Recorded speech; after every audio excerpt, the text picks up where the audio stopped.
Meanwhile, residents of Masalachi in Tangaza local government area in Sokoto State say they saw terrorists fleeing neighboring forests after the Christmas Day strikes by the United States military.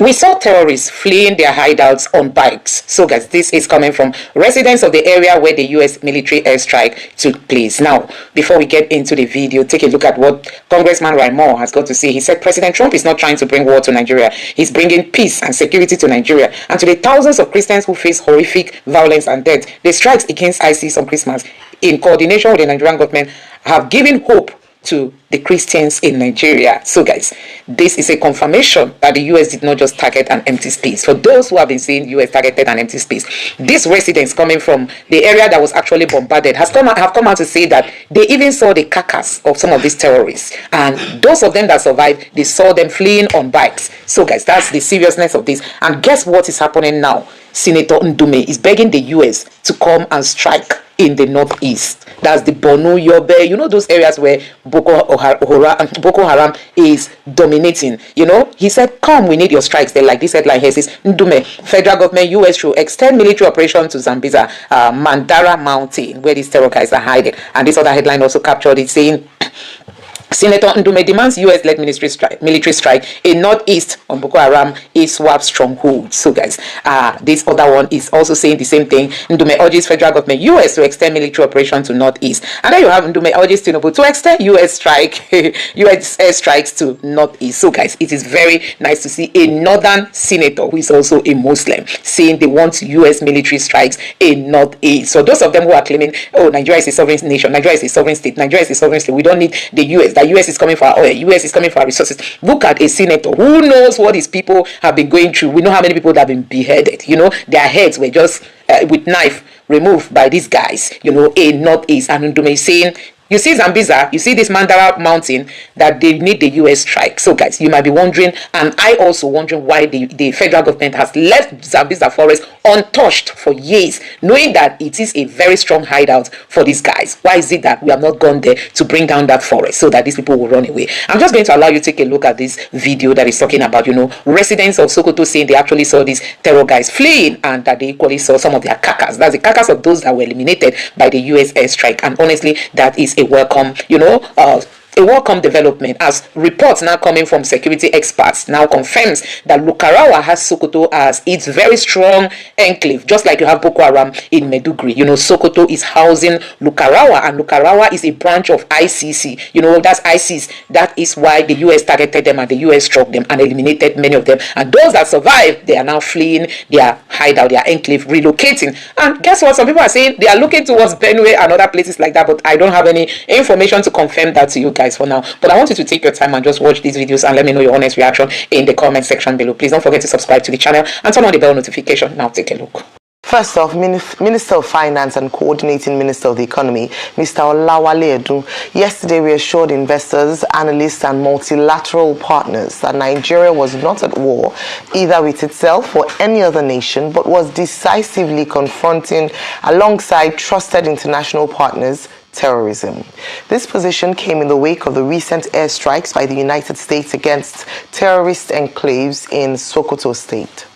The federal government stated that rather than destabilize markets or weaken confidence, such actions strengthen the foundations of peace, protected productive communities, and reinforced the operations or the conditions required for sustainable growth. Edun, who gave the assurances via a statement personally signed, explained that as markets reopen today, Monday, after the Christmas festivities, in his words, investors can be confident that Nigeria remains focused, reform-driven, and committed to stability, end of quote.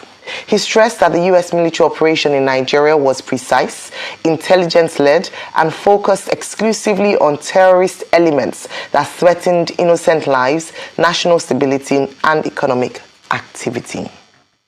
Meanwhile, residents of Masalachi in Tangaza local government area in Sokoto State say they saw terrorists fleeing neighboring forests after the Christmas Day strikes by the United States military. The residents, who confirmed that several of the terrorists were killed by the strikes on Kawuri, Kandam, and Malgam, and their hideouts destroyed, are calling for more presence of security forces to wipe out the terrorists from their enclaves. Arise News crew visited communities in Tangaza to give an update on the impact of the strikes and mood of the community. Let's take a look. This is Gidan Madi, the headquarters of Tangaza local government area, and behind me is Ruawuri. It is an international road that leads to Sahel countries like Niger, Burkina Faso and Mali. Now, while it opens up business opportunities for Nigerians and other West Africans, its boundaries have become a haven for Lakurawa terrorists who often attack neighboring communities. Ruawuri is a long and lonely road cutting through communities in Tangaza, Sokoto North Senatorial District.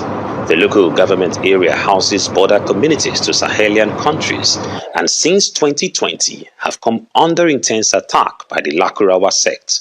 They are a terrorist group strongly linked to ISIS and other terror groups in the Sahel.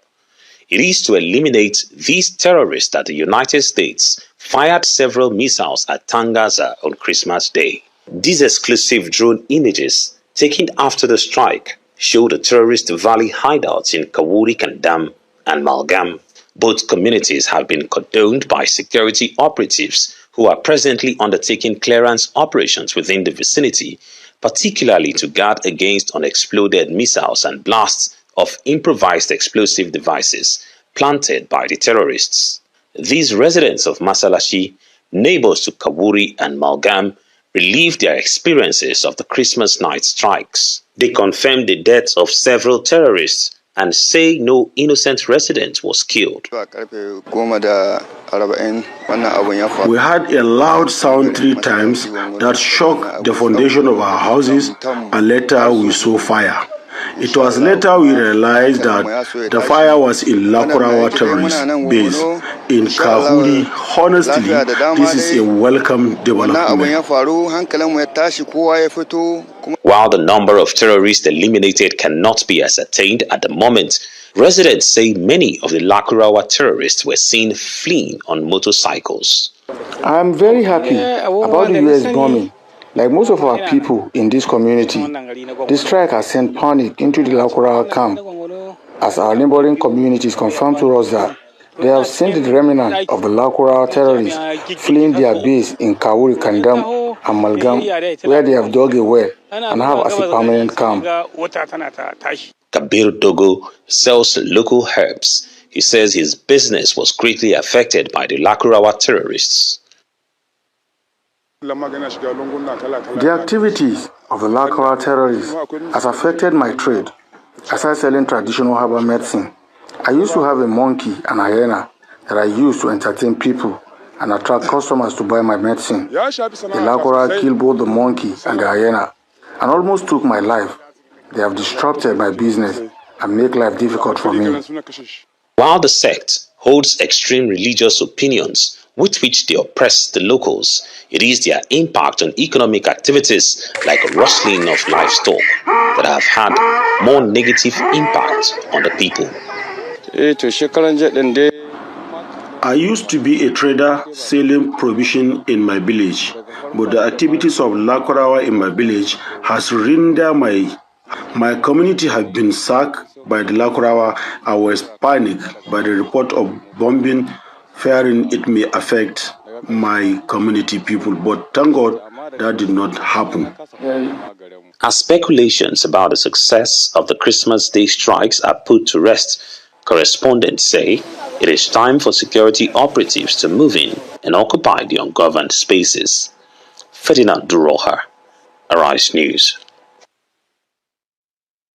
As for Tangaza residents saying that there were killings, now in any form of military action, you must expect collateral damage. You must expect that there will be, casualties.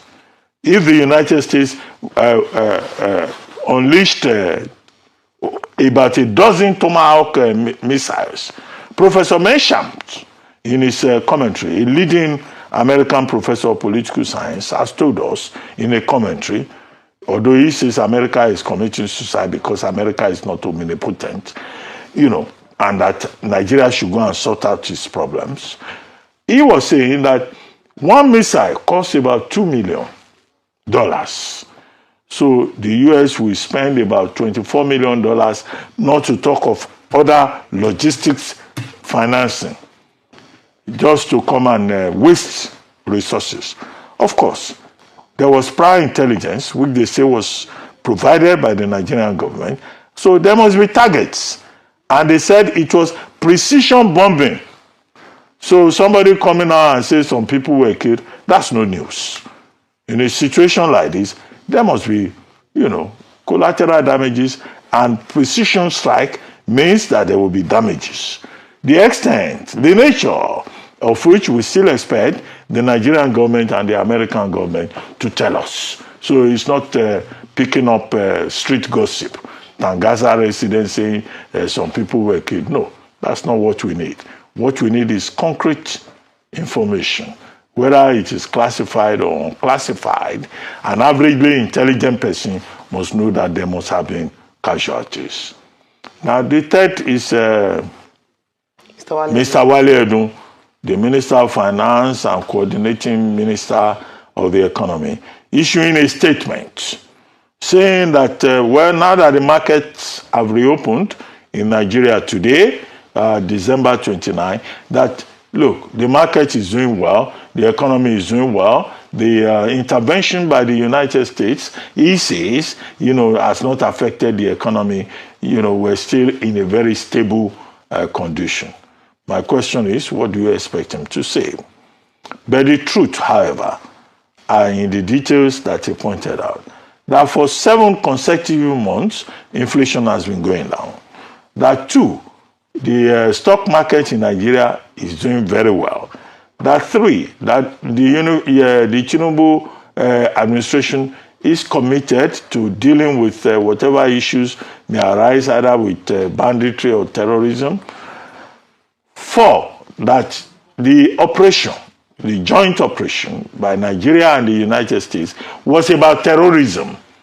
It was not a war situation. So everything that he said, you know, I agree with. You know, he wants to protect the market and reassure investors, institutional partners, and players, stakeholders within the Nigerian economy. My concern, however, which I think is a major point, in my view, is I hope they have not reduced the coordinating minister of the economy to the level of Mr. Bayo Ononuga, where he will just be issuing press statements. Because recently there was a reorganization in that ministry where Dr. Doris Aniti has now been put in charge of revenue generation and cash management, which is the big business, big assignment in the Ministry of Finance.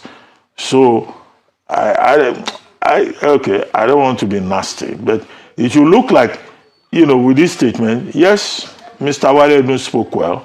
He made all the points about credit rating going up, the economy being healthy, and that no investor should be scared by what happened on December 25, and that Nigeria is not at war. But he's the one issuing press statement now. It is Doris Aniti, who is now the one who is going to manage revenue, manage cash management. So what is his job? So even in the management of finances of Nigeria, there seems to be some trouble there. But it is too early for us to make the call in terms of what the real situation is. We will see when Doris Aniti begins to assert herself, and then we'll see whether Mr. Wale Edun is still part of the equation or not. If he's no longer part of the equation, the honorable thing to do will be for him to resign and step aside. You know, so nobody is indispensable. So the Minister of Finance being the one to issue press statements, I think it looks a bit tacky. However, it is important that the budget, whether it's 2024, they are operating 2025 or 2026, is properly cash-backed.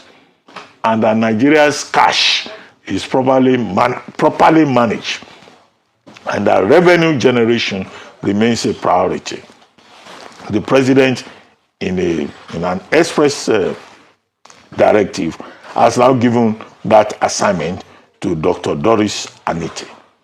All right. United States Congressman Riley Moore has stated that the U.S. airstrikes in Sokoto State thwarted potential Christmas attacks by the radical Islamic terrorists in Nigeria, as witnessed in the past years when the terrorists carried out deadly strikes on Christians. However, in the aftermath of the airstrike last Thursday, a section in the north has opposed the intervention, questioning the invasion of sovereignty. Joining us on this show to discuss issues that have arisen in the aftermath of the U.S. strike on terrorist locations in Sokoto is Dr. Kunle Fagbemi, a political scientist and national security scholar. He will also review the work of the U.S.-Nigeria Binational Commission, address the issue of sovereignty and specific objectives of the current ongoing U.S. operations in Nigeria. Doctor, I don't even get the answer you just gave, because common sense, I'm saying common sense, base level, by now a recce should have been done. Impact assessments, debris, you're talking about debris. Till date, we don't even know, is it the debris that affected Kwara, that affected the hotel in Offa? Was that the debris? By today, a recce, an impact assessment, a press briefing as regards what transpired and what happened. I mean, this is not far-fetched. I remember General Irabo. When General Irabo was in charge of Lafia Dole, I think about 2015 thereabout, for every airstrike, an attack, he gives an update live on television. He talks about the recce and he talks about the information. And that's why everybody is at sea today. How long will it take to do a recce? By our own authorities in the first place. Or are we waiting for the Americans to come and do a recce for us on our own soil? Because we saw officers there cordon off areas. So what was the report? I mean, these are the things we need to know for transparency basis. That's what I'm confused.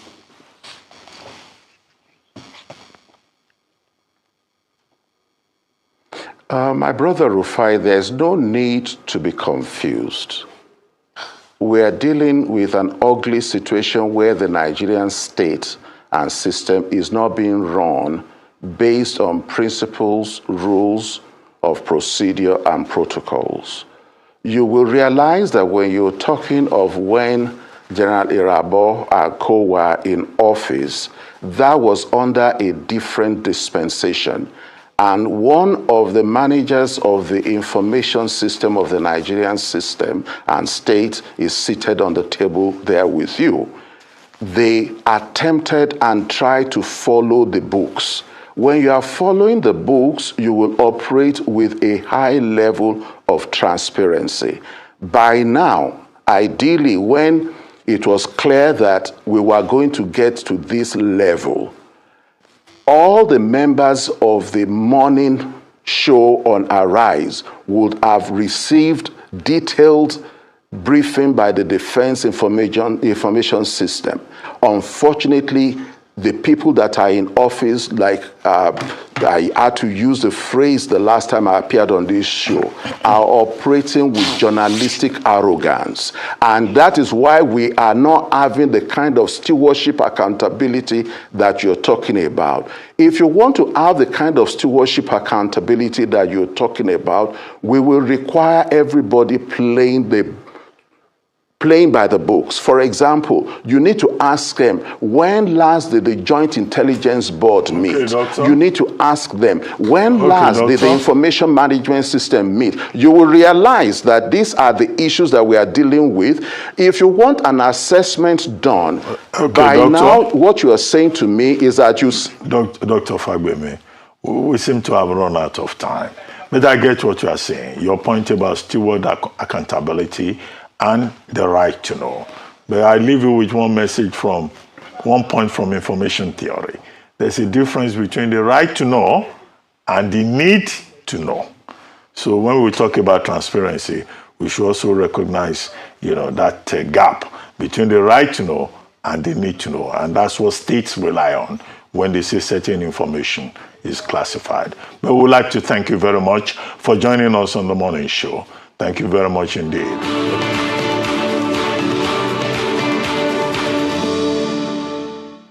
You already had the introduction. Your take on the issues of the U.S.-Nigeria bilateral cooperation in the recent intervention against terrorists, with particular attention to the issues of sovereignty, location of the intervention, and also the fallouts that we have had from people saying, oh, it's because Nigerian government is bypassing, is abdicating responsibility, and that there are more fundamental issues, because one strike from the U.S. cannot solve our problems. Thank you very much, Dr. Abasi and the team. I think we need to enlighten ourselves clearly. The clause of sovereignty that people are using to make a reference and are using to confuse Nigerians and the issues on the subject matter revolve around a 1945 document, which is the United Nations Charter, that talks about the issue of sovereignty, and particularly in the Article 2 and other references going to Article 51 and others. But mind you, that is an 80-year-old instrument. And in those 80 years, we have moved away from the principle of non-intervention, non-interference, into the era of non-indifference, which now permits states to intervene, as it were, when you have dynamics that will warrant the need for such interventions. And a number of protocols, treaties, and agreements and principles have come into force in the last 80 years. In those 80 years, a particular principle and of note is a responsibility to protect, which now provides us an opportunity that there can be some level of concerted efforts by actors, can be an attempt for international community to resolve, to intervene. It therefore means that we must be mindful of our dynamics as it relates to our global responsibilities and the international instruments that the Nigerian state is a state party unto. When you take a look at what we are dealing with, we are now dealing with the bilateral relationships that exist between the Nigerian state and the United States of America. Nigeria and US have close to 65 years of diplomatic relationships and ties. And we've had a number of instruments that tend to govern our relationships. And in this regard, we have eventually gotten to the level by 2010 that we now have the US-Nigeria Binational Commission. And interestingly, last year, 2024, the US-Nigeria Binational Commission met. And part of the decisions and the principles and the number one cardinal issue that the Binational Commission has been addressing is that of security. So this intervention is not something coming from the blues.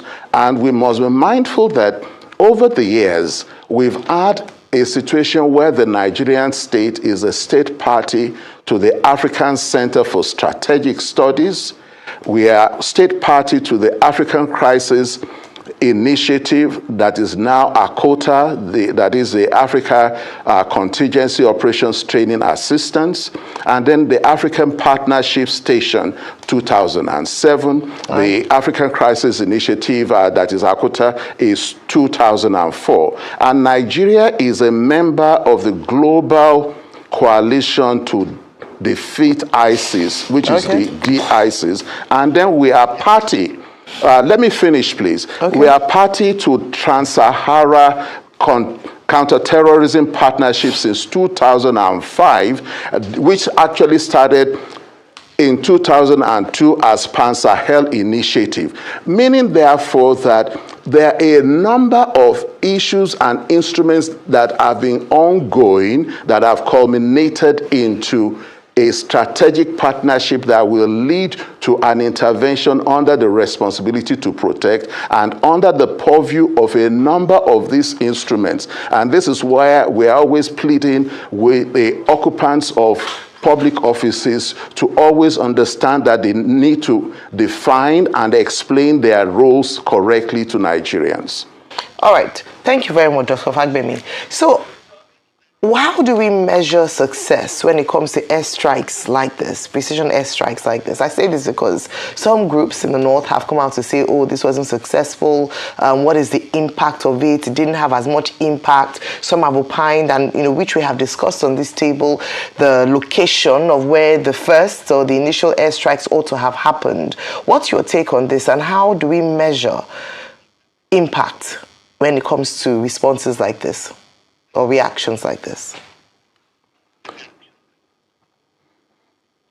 Interestingly, we are dealing with a situation where, unfortunately, a number of issues are not properly and clearly understood. The Defense Information Management System is completely different from the normal beats, and this is where you operate under the principles of the right to disclose, right to know, and not to disclose. Painfully, what we are dealing with is very interesting. Interesting in the sense that we are dealing with multiple messaging from different platforms and actors. The Nigerian state did not put any information out there early, and this is understood, and primarily because under some of those principles, and you remember under the Binational Commission of U.S.-Nigeria Relations, the co-chair and co-convening authority is the Minister of Foreign Affairs in Nigeria and the Secretary of State, Marco Rubio, in the United States. Those are the two major actors. Unfortunately, there is a sub-working group that is supposed to manage the dynamics pertaining to security dynamics and intelligence management that is headed by the Malam Nuhu Ribadu, who is the incumbent National Security Advisor of the Nigerian state. Over the years, and you know that I was on this set earlier on, and I was pleading that the National Security Advisor needed to be mindful of the way he plays his role in such a way and manner. 2024, a binational commission meeting held, and some of the issues raised, and this is where we are going to plead with those who understand that they need to ensure that all of them in the presidency that are involved in information management will need to go back and read the reports of that particular conference that held in between the Nigerian state and the United States. When they read it, you will understand that what we are now making reference to, and the question you want me to answer directly, is that precision strikes. When you're talking about precision strikes, there are many layers involved. Number one, you want to make sure that the projectiles, munitions that you are using will attack the correct coordinates that has been determined, and two, that if the projectile has to be powered by some materials, and those ones will fall down at some locations as they are going because they expend some of those fuel materials along the line, they will have had to calculate that those ones that are going to drop as debris will not cause harm. And that is part of why they are saying precision. And this is where ideally what ought to have been done under the arrangement when you are going in, and this is where I really pity my brother, Major General Eneche, the Foundation Director for Defense Information Management System, who comes on air, and each time you see him coming on air, he comes with his medals even on his civilian uniform after being retired. When you understand that you are dealing with a number of issues that you must compartmentalize, and you need to bring the editors of the media houses to speed, you need to have called them to understand that these are the things that we are dealing with, and this question that you've asked me particularly will have been addressed, and you will not be asking me the way you have been asking me, and a number of other media platforms and outlets are asking the wrong questions because it is not yet time to disclose if and when you have the assessment done is when we can begin to answer these questions in terms of the impact and success story.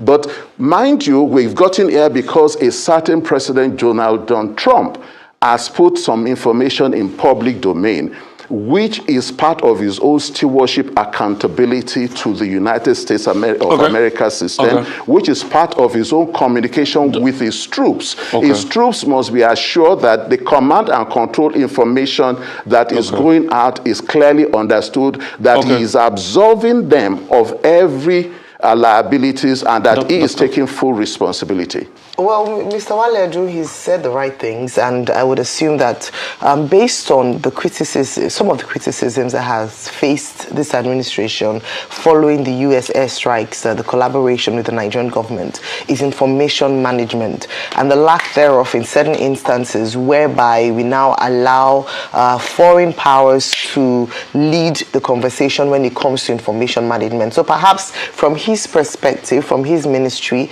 he's been or staying on top of things by ensuring that he's sending out the right note, the right confidence to project or to promote confidence in investors. And that's very well so as the markets open today, as I mentioned earlier on. And perhaps that's just to say, and he said the right things. We then also understand and see the importance or the effect or the impact of insecurity on the economy, the impact of insecurity on investor confidence. There might have been some jitters, cold feet, based on the perception around insecurity, terrorism in Nigeria, the fact that some people have opined that, oh, they're at war, what this then means that, yes, we know that the terrorism happens in Nigeria, but now there are now airstrikes happening there. It means it's a very serious situation. Maybe the economy might become unstable and the like. So in him coming out to make that statement, I believe he was preempting that, and we want to see more of this from the government. We do not want the US to lead when it comes to information around security and insecurity for Nigeria. We want the Nigerian government. We said they didn't do enough, and I think going back to the Sokoto story, I think it's quite unfortunate that days afterwards we do not have a formal statement based on reports. Maybe, I mean, it might be due to security concerns, but I believe that the Nigerian people deserve to know what really happened, the efforts that were being made in Sokoto, the outcome, the impact, you know, and things like that. But I'm glad that we had Ferdinand there with that report in Tangaza area, where he had gone to speak to some of the locals. I think it's important because last week Friday, one of the things that we emphasized on was misinformation, and the fact that the people most affected by terrorism are the residents who live in the northern region of Nigeria. And if anything, they should see this as a welcome development, despite what some propagandists had begun to say that, oh, this is unholy, or this and that, this is not good. The focus should be on the benefit to the Nigerian people, especially when this government has shown a seriousness to tackling insecurity and demonstrated that they would not be folding their hands whilst they see people killed in the northern region and across the country based on terrorism, banditry and kidnapping. So great to hear some of the residents speak and even hear from them the effects that the activities of the Lakurawa terrorist group have had in that area. Another thing that he brought out from that report, which I think it's important to note, was based on the eyewitness of residents there, that they saw some terrorists fleeing. Now, when terrorists flee following airstrikes like this, they may take advantage of porous borders, state weakness to hide temporarily in certain areas. For the Lakurawa, Sokoto, Kebbi states that borders with Niger, this is areas where they might disperse to. So the big question would then be, what is the Nigerian government, especially the military, doing to mop up fleeing terrorists to ensure that they don't go elsewhere, regroup, and continue their terrorist activities? And that's why in the early days, when we had talked about a collaboration between Nigeria and the United States, we had said that in addition to providing intelligence from the Nigerian side of things, the post effect, the mop-up, will be done by the Nigerian military, and that's why it is important that the US works in collaboration with them. And so what we're looking at is that to ensure that they are not hiding in the forests, in the surrounding area, they are not also infiltrating, moving closer to the south, we must ensure that the terrorists who fled must be mopped up, must be apprehended, must be caught. There must be following actions after that airstrike in Sokoto State. As has been said, it's the first of others to come, and so we're looking forward to ensuring that as the US has worked with the Nigerian government for precision strikes in Sokoto, we also believe that those who are fleeing as well should be apprehended. We work with our neighboring countries, especially Niger at this time, to ensure that they do not house these terrorists temporarily, for them to regroup and come back to continue their atrocities. Now, what do you make of this entire strike by the United States government? Well, thank you very much. What was Nigeria expecting the world to do? Was the world to accept the narrative, the optics of consistent, constant criminality, of terrorist coloration and classification all over our country? If you recall, I've been in the State Department a couple of times, and I've just come back from America. Meetings with Riley Moore, meetings with very senior members of the Trump administration, even before the strike. I have been very worried, and I have been trying very hard to push, even within the country, that we're better off just calling it criminality without ethnicizing it or putting a target on the back of people. For when they were calling it Islamic terrorism, I kept saying, the World CIA fact book says we have about 15 million people that are classified as purely ethnic Fulanis. And all 50 million of them cannot be involved in this. When they started saying, we're going to fight for the Christians and all of that, I get that, because they're Christians. But the facts of the matter is that this terrorism is affecting everybody, including the Muslims, especially the people within the theater of active incidents, the Northwest, and to some extent, the Katsina corridor of the Northeast, and to some extent, the Katsina corridor of the Northwest. That we have issues in the Delta and the Plateau, of course, because the people that live around that place could be considered to be predominantly Christian. Any activity that takes place there may look that way. And when people who are radicalized scream very secret, noble words, Allahu Akbar and all of that, anybody that is not a Nigerian, who does not understand the unique relationship that the Christians and the Muslims have in peaceful areas and under peaceful circumstances, may mischaracterize it. But it wouldn't matter whether it was a mischaracterization or it was not a mischaracterization. Essentially, the world could not have been watching us struggle with this thing for the length of years we've been struggling. Now, I felt that the world came in a little bit too late. The security resource available to the world suggests that they have eyes in the skies already. And many countries have that capability. So you must have to thank the United States that when the chips were really down, Britain, who should ordinarily have bigger interest because they coupled this country together, didn't say anything. The Chinese, who have also been coming in here to do a lot of activities that bigger corporations, said nothing. America said something. And Donald Trump said, this is getting too much, we're going to do something.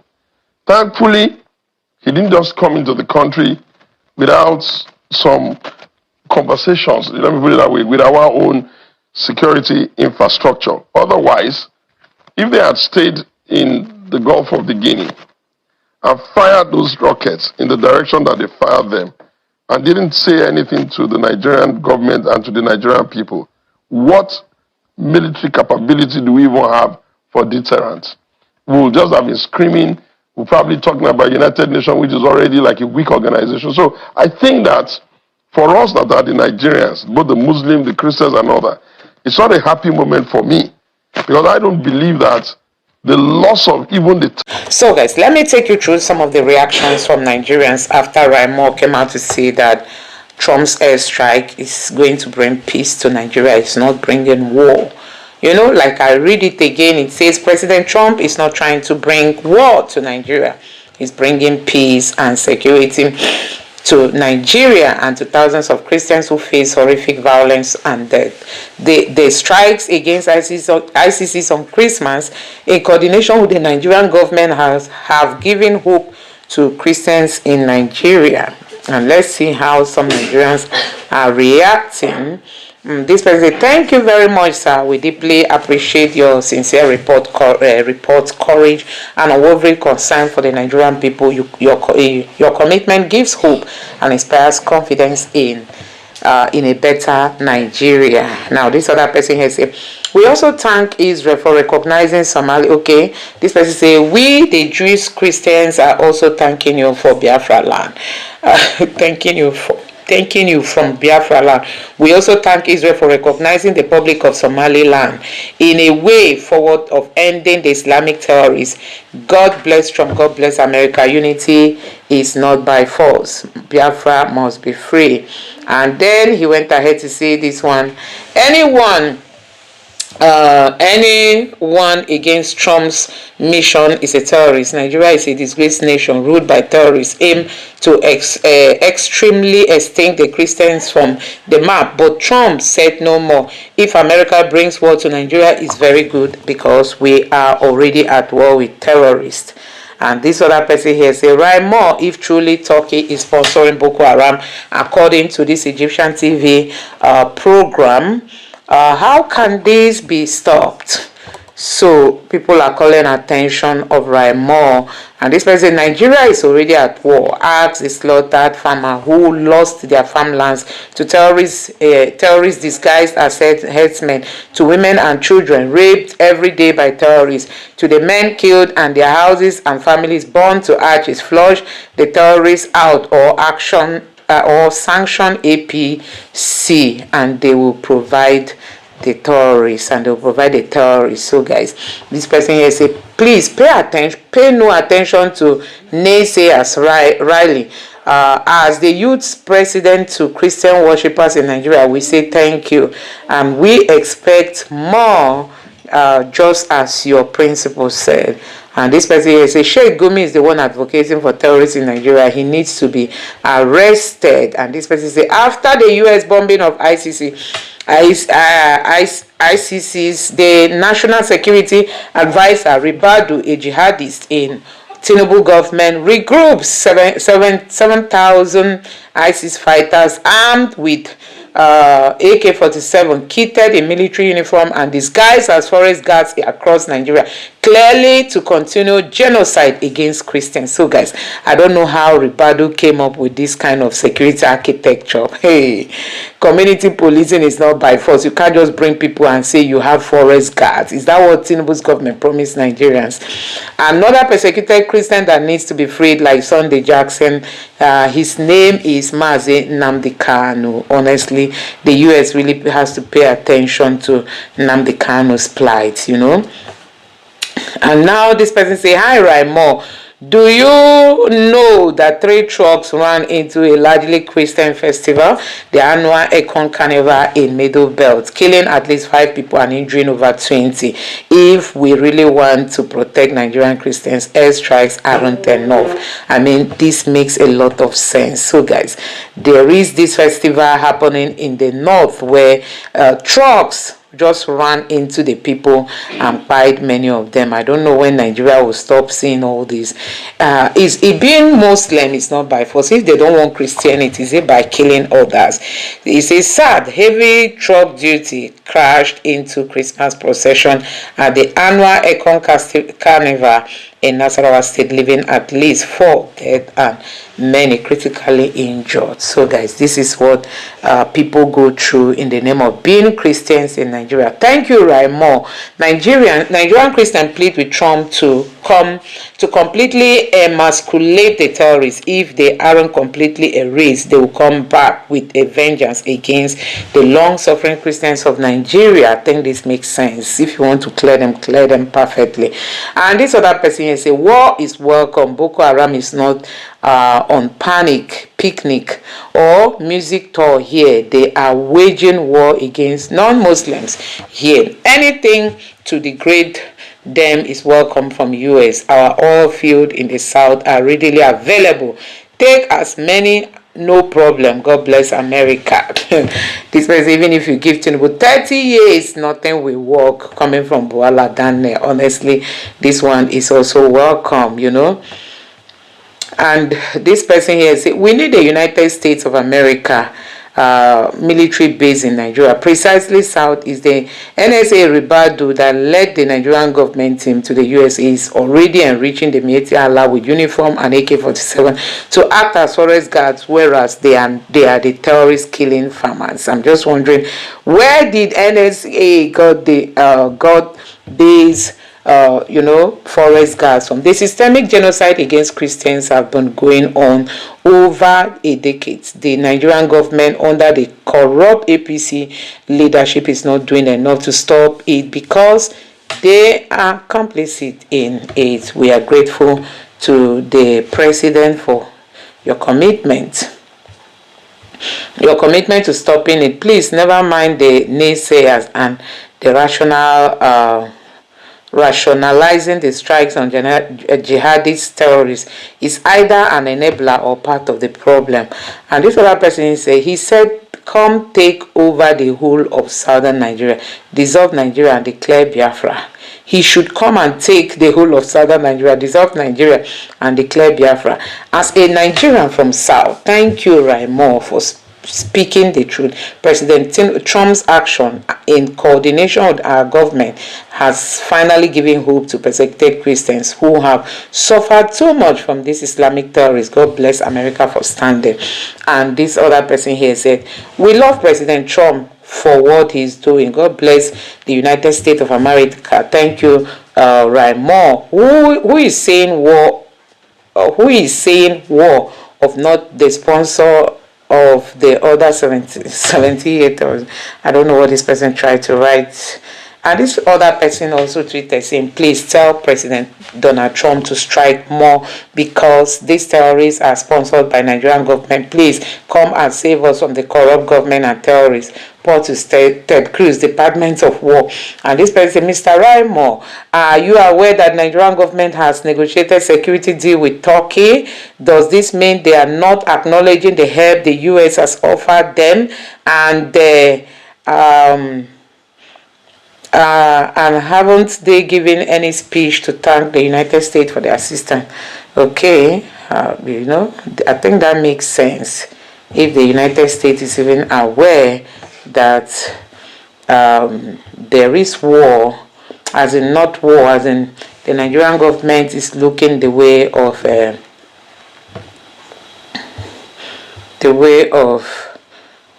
Turkey. We saw that headline yesterday, and then this person say, did I just reply the wrong place? Okay. This person say anyone trying to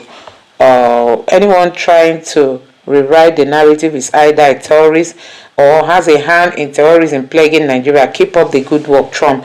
And this other person here claims that President Trump is bringing peace to Nigeria through airstrike oversimplifies a very complex reality. Security in Nigeria cannot be achieved by foreign bombs alone. While protecting civilians, Christians, Muslims, and other essential, lasting peace comes from strengthening Nigerians' own intelligence, governance, justice system, and addressing the root cause of extremism. External military actions, even when coordinated, may offer short-term relief, but history shows they often fail further. Fuel further insecurity if not followed by political and social solution. Nigeria needs partnership, not prosy warfare, and security that protects all citizens without turning the country into another testing ground for global power politics. I think this makes sense, This makes sense. I say, this person say, I believe I speak for all well-meaning Nigerians when I say we are solidly behind President Trump. Please pay attention to the terrorist apologists trying to Please pay no attention to the terrorist apologists trying to spin the narrative. Portis is doing exactly what Nigerians want him to do. Destroy the terrorists. Thank you for all you do for Nigeria. Nigeria is not a terrorist or country. We thank President Trump for the greatest country on earth, real Donald Trump, for standing up to the terrorists and their sponsors. So guys, I don't know what you make of all this. Let me know your thoughts in the comment section below. Please don't forget to subscribe and turn on the bell notification. Thank you.